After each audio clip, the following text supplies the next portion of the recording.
Hello everyone, welcome back to my YouTube channel. Friends, आज के इस लेक्चर में हम कवर करेंगे एफडब्ल्यू टेलर को।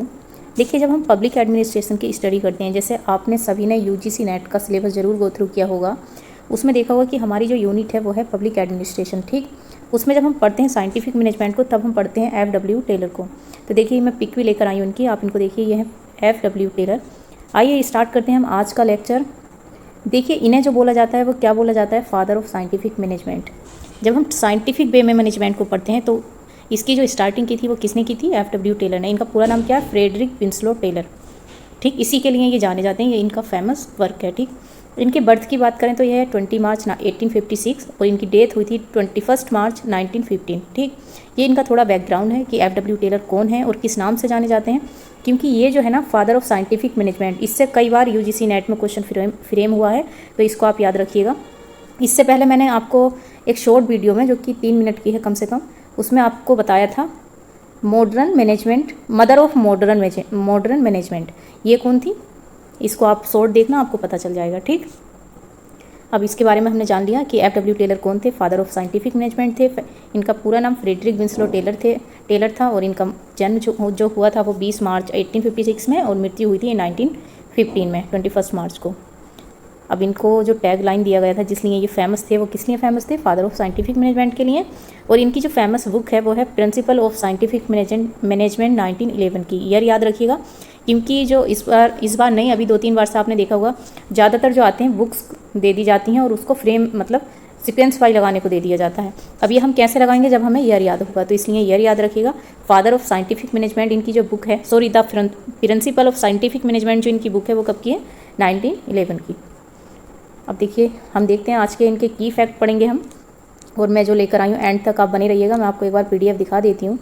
इनका जो मेंटल रिवॉल्यूशन है, जो कि अभी लास्ट एग्जाम में पूछा गया था, उसको भी हम पढ़ेंगे एंड में, तो इसलिए वीडियो को स्किप मत कीजिएगा, एंड तक बने रहिएगा।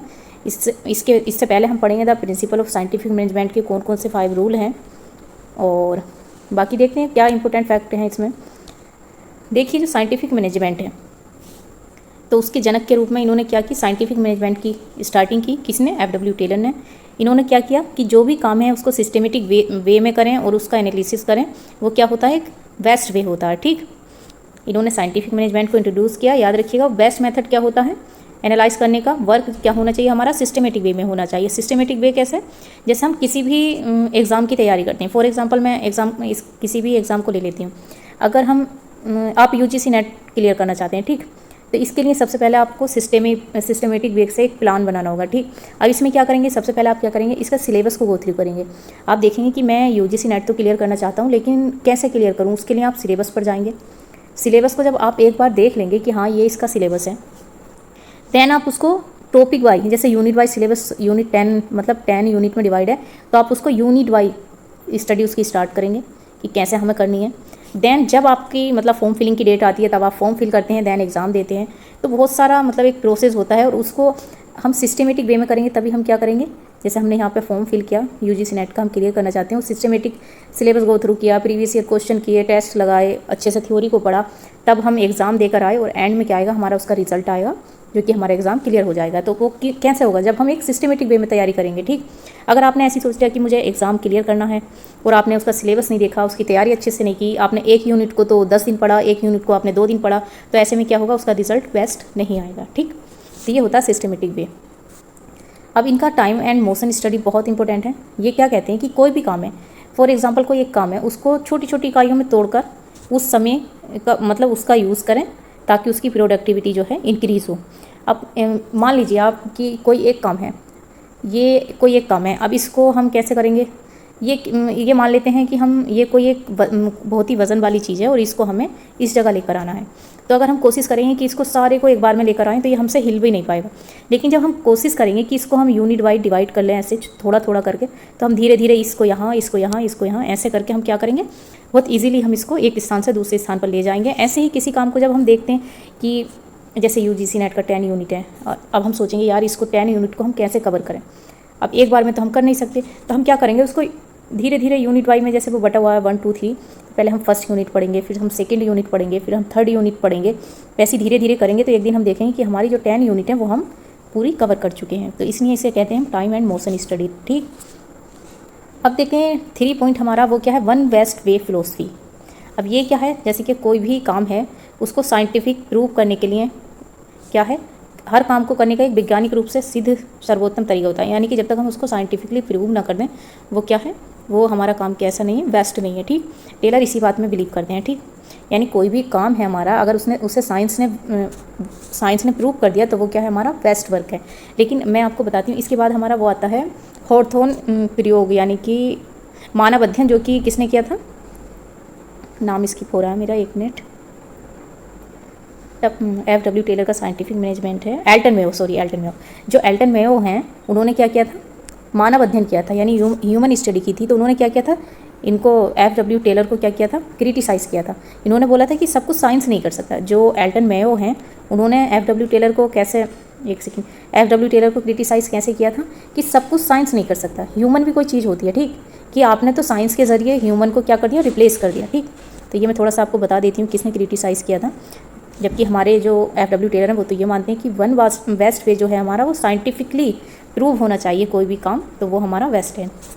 अब देखते हैं 4th पॉइंट कि साइंटिफिक सिलेक्शन एंड ट्रेनिंग होनी चाहिए। यानी कि जो भी कार्य करता है उनको ऐसी ही बेतरतीब तरीके से उनकी मतलब सिलेक्शन नहीं होना चाहिए, उनकी योग्यता के आधार पर एक साइंटिफिक वे में उनका सिलेक्शन होना चाहिए और उन्हें एक बेस्ट ट्रेनिंग भी देनी चाहिए। ठीक, जो भी हमारे वर्कर हैं वो कैसे होने चाहिए, रैंडमली उनको मतलब नहीं सेलेक्ट करना चाहिए, उनका सिलेक्शन साइंटिफिकली बेस्ड पर होना चाहिए और उनकी एबिलिटी के अकॉर्डिंग उनको ट्रेनिंग देनी चाहिए। ठीक, फॉर एग्जांपल अगर कोई काम हमारा है कि आपको कोई कंप्यूटर बेस्ड काम करना है, ठीक, आप एक ऐसे पर्सन को सेलेक्ट कर लेते हैं जो कंप्यूटर का सी भी नहीं जानता है, तो वो क्या होगा, हमारा काम मतलब अच्छे से काम ही नहीं कर पाएगा। तो इसलिए हम उसकी एबिलिटी देखकर कि इसको कंप्यूटर का नॉलेज है या नहीं है, तब हम उसको सेलेक्ट करेंगे। तो इसको बोलते हैं कि मतलब बेस्ट सिलेक्शन एंड ट्रेनिंग होनी चाहिए।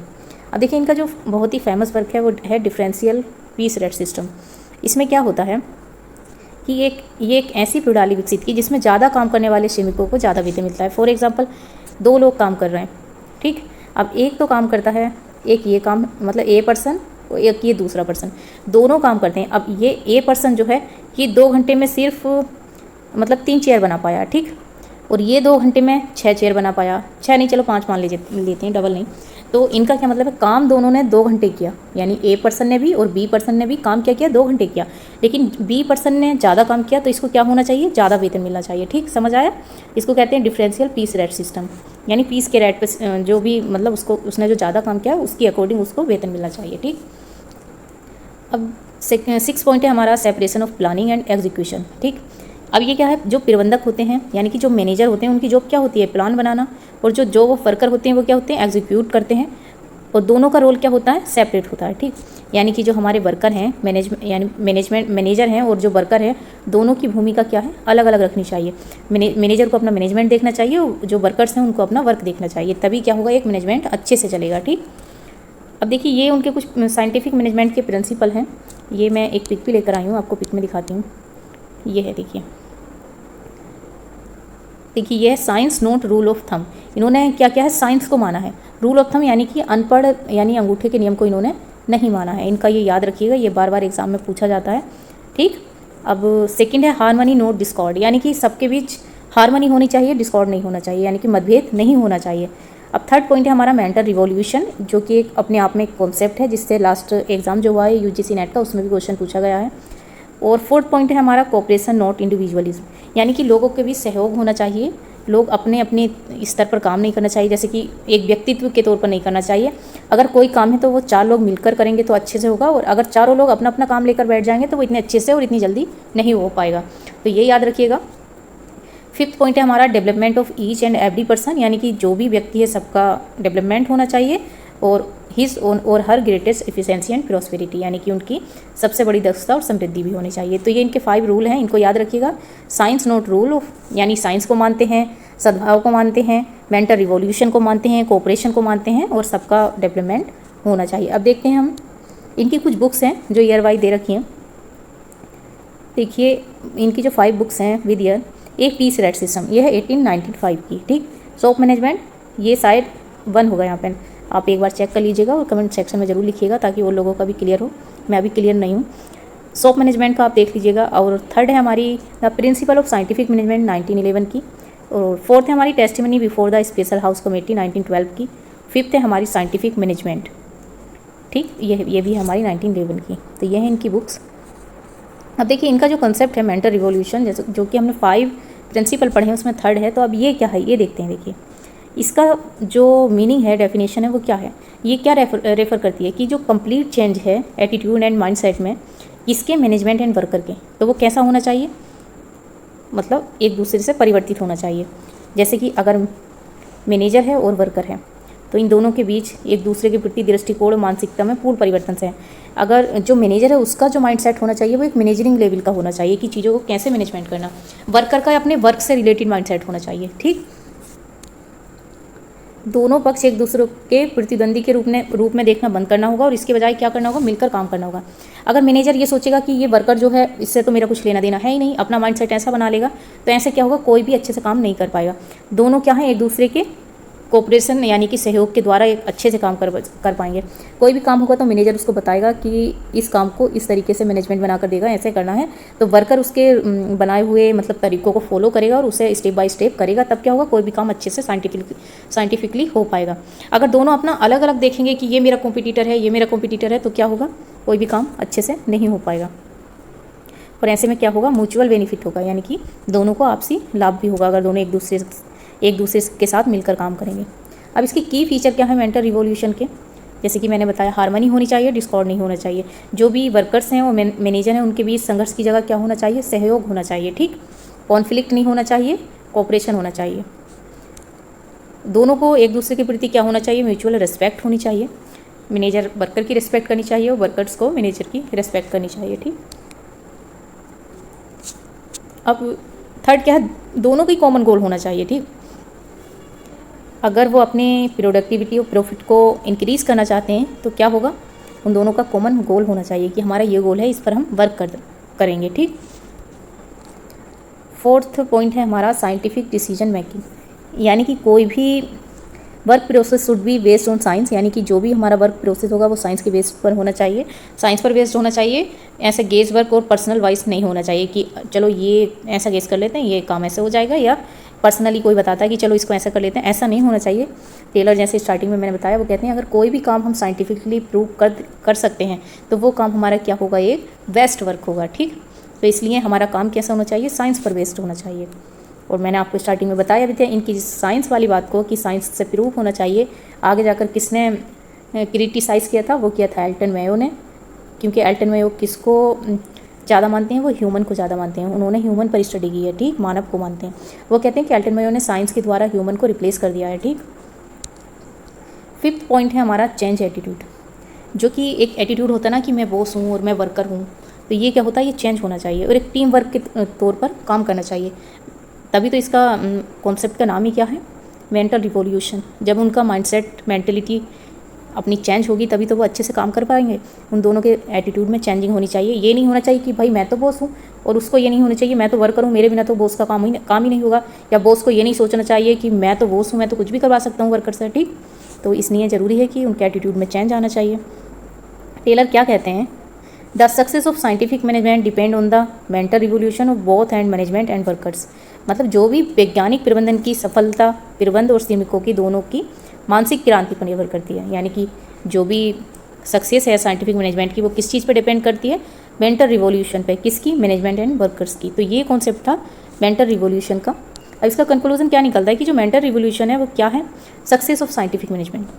जो टेलर का कॉन्सेप्ट है साइंटिफिक मैनेजमेंट का, जैसे कि टेलर ने बात की है कि कोई भी काम हमारा साइंटिफिकली प्रूव होना चाहिए, किसी भी काम को हम साइंटिफिक तरीके से करना चाहिए, तो उसकी सक्सेस कहाँ पर है, वो एक मेंटल रिवॉल्यूशन है।